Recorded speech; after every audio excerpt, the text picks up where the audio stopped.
Hello, my name is Dr. Mark Mitchell, and I am a professor of zoological medicine at Louisiana State University.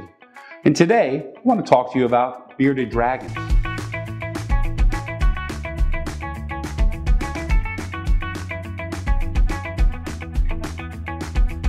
The first thing I want to talk about is the actual enclosure.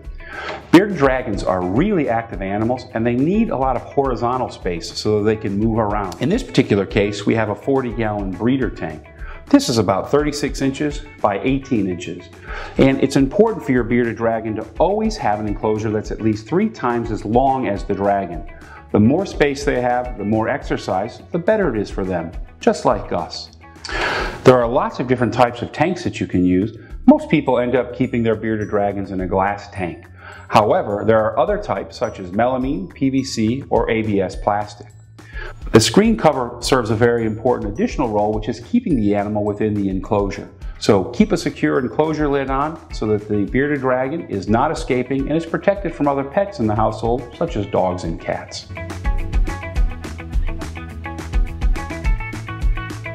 The choice of a substrate for a bearded dragon is really important because these animals are geophagic. That means that they taste the earth to help identify what things might be foods and what things might be predators. Because of that, if we put the wrong type of substrate in there, it can actually lead to impactions for them.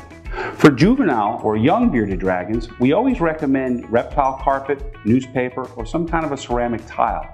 Something that's not going to be ingested and something that is not going to cause problems. We should always avoid using any small loose particle substrates such as the calcium-based sands, ground walnut shells, or playground sand with baby or juvenile bearded dragons. A natural sand is okay for adult bearded dragons, and female bearded dragons prefer it for laying their eggs. But because they're also geophagic at that age, I'll recommend to clients, if there's a concern they're consuming too much substrate, to feed the bearded dragon in an enclosure that has the carpet liner or newspaper to help avoid those issues. At Fluker's, we recommend the reptile carpet liners, such as you can see in this enclosure, but we also have sand dune bedding as well as Reptibark. Any of these can provide a more aesthetic setting for your bearded dragon. You just want to make sure you're watching whether or not they're ingesting it, especially in the adult animals, and avoiding any potential complications.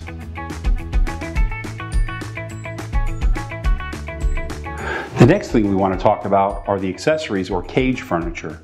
No different than that favorite couch or that favorite seat you like to have, bearded dragons need that kind of comfort in their home as well. What I always like to do is to start out with branches, because branches such as this allow the bearded dragon to do some climbing. This is especially important with regards to basking because bearded dragons are sun-loving and they are going to regulate their body temperature moving through the enclosure and getting as close to the heat as they can when they need to. In addition, it's important that we provide these animals a shelter with this enclosure. While we want them to come out and bask so they can regulate their heat, those times when they just don't want to necessarily be seen, we want to make sure that they have shelter, and there are different types of shelters or caves that we can provide for them that let them get in and out of the enclosure so that when they want that private time, they can have it. And finally, we want to talk about food bowls and water bowls for these animals. Water for bearded dragons can be taken right out of the tap. The chlorine associated with it will help minimize some of the bacteria that can get into it. It's important to always clean that water and food bowl to make sure that you're removing any potential bacteria, as things like salmonella can be found normally in our bearded dragons.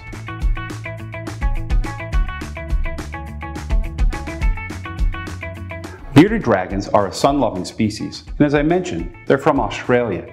Because the central inland bearded dragon has such a big range, it comes from areas that can be nearly temperate all the way to semi-arid to arid. Because of that, it's really essential that we provide these animals with the most appropriate temperature gradient within their enclosure. That way they can move from cooler to warmer spots as they need. It's important that we provide a gradient of temperature, as I mentioned. In the case of the bearded dragon, the way that we can do that is using multiple reflectors across the size of the enclosure. For a smaller enclosure, one heat lamp may be sufficient.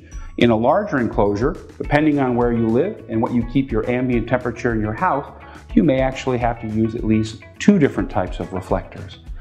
It's also going to vary on the type of bulbs and the wattage you're going to use. There are lots of different types of incandescent bulbs that are available. Some are purely incandescent and they generate heat, and others can be in the form of a black light, so they help with the photo period. When we're thinking about lighting for our bearded dragons, there are three types of lights we need to think about. There's ultraviolet light, there's visible light, and there's infrared light. The infrared light is what provides that temperature gradient. In an enclosure like this, I would like for my bearded dragon to have a basking area of about 95 degrees Fahrenheit. I'd also like them to have a cool area, which is maybe somewhere in the low 80 degree Fahrenheit temperature.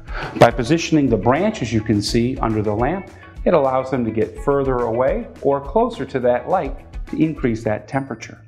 And it's also really important to ensure that you use a thermometer to measure that temperature. In this particular enclosure, we have the Fluker's thermometer hygrometer, which is digital, and we can move it around the enclosure to confirm that our high temperature and our low temperature are where we want. For those who are in areas where temperature can be a bit more of an issue, especially at night, there are other types of heat sources, such as heat pads, that can be placed under an area of the enclosure, and the bearded dragons can go and warm over that. The other type of light that I mentioned was the visible light and the ultraviolet light. While incandescent bulbs will also provide some visible light, the ultraviolet light, however, is a different type of light. And there's been significant research to show that bearded dragons benefit from UVB light. It helps to synthesize vitamin D. It's a process, just like us, that happens at the level of our skin, and that vitamin D is really essential to absorbing calcium at the level of our gut. The UVB light should be run about 2 to 3 hours a day. I like to recommend 1 hour in the morning and 1 hour at night to help mimic sunrise and sunset to ensure we're maximizing the amount of UVB we're getting. Overall, with your heat and your incandescent bulbs, a total of 12 hours is more than sufficient. That way you mimic a natural day. It's also important that we talk about environmental humidity. If the environmental humidity for a bearded dragon is low, just like us, they can get dry skin. And because of their smaller body size, it can actually lead to dehydration. In the case of bearded dragons, my preference is that their relative humidities are between 50 and 70%. There are different ways that we can provide that for them. The most simple is just to actually use a water bottle and spray within the enclosure. The heat provided will help to raise the humidity for the animal. We can also spray underneath the caves where the humidity will trap and make a little bit of a humidity chamber. Just like the temperature, it's really important to use a hygrometer to measure the relative humidity. Earlier, we put the digital thermometer hygrometer in this enclosure so that we can measure it. And in this particular case, we can move it around to see if the humidity is exactly where we want it.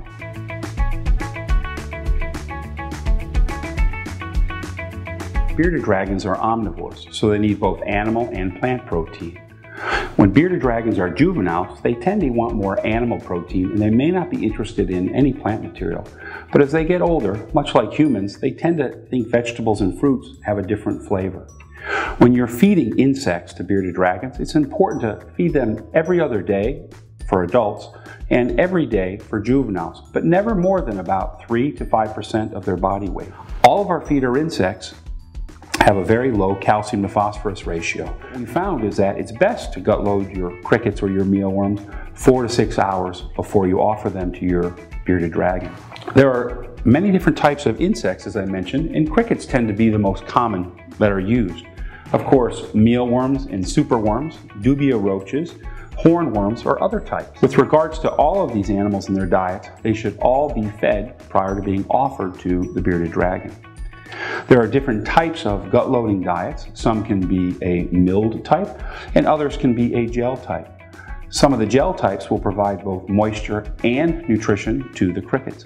In cases where we might not be feeding these types of products and we're worried about the calcium ratio going into our bearded dragons, there are supplements that can be used as well. So if you do have concerns or you can't feed these animals and watch them to ensure that they're eating the feeder insect, in those cases, there's freeze-dried type products as well that can be offered. As our bearded dragons get older, as I mentioned, they're going to eat more vegetation. There are lots of different types of vegetation that we can use for these animals. My preferences are things like romaine lettuce, mustard greens, and collard greens. Because the greens can be somewhat limiting for some folks where they come from, they are commercial diets that we can use as well. And Fluker's has established and developed both juvenile and adult types of diets for these animals. These extruded pellet diets meet the needs of these omnivorous animals, and because diversity is key, in some of these products they're supplemented with insects or freeze-dried fruits and vegetables to help give them that little bit extra. Another type of commercial product that Fluker's has recently developed is a semi-moist gel. And these types of diets are really important as well, because if we are feeding too dry of diets, or the animals really just like those, then they can get a bit dehydrated.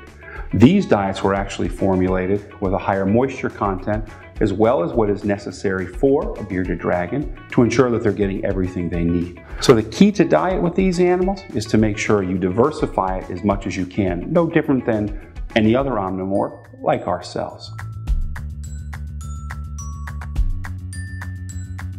To finish up talking about behavior of bearded dragons and how to handle them. If you have male bearded dragons, it's important to recognize as they become mature, they become very territorial, and they should be housed separately because they will fight.